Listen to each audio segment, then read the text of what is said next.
And of course, the UK was operating as normal at that point. We hadn't gone into lockdown, so I was sick quite early. And on the Monday, I felt fine, so I worked from home that day. Um, and throughout the course of that week, I'd start getting really sick and then recover sort of very quickly and started feeling all sorts of new symptoms. So quite intense fevers, so really high temperature.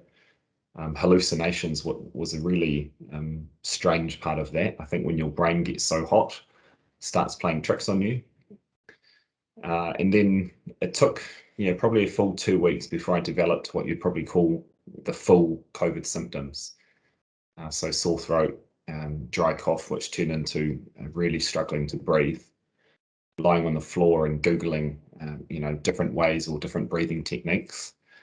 And because I was on my own, and we had gone into lockdown by this point in the UK, I had to rely on calling for medical advice over the phone. But of course, I couldn't speak. I had no voice. And so I kept getting hung up on every time I was calling for medical advice. But things started sort of getting quite worrying.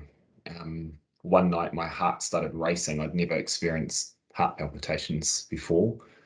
And that was at the same time as a really intense fever, body aches, headaches, going really hot and really cold.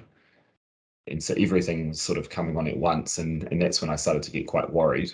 And I sent a text message to a friend, and she organised an ambulance to come and essentially check on me.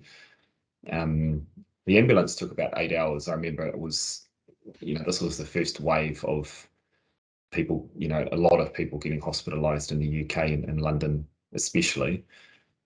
And the memory that I have was she had said, you need to make yourself ready to go as soon as they get there.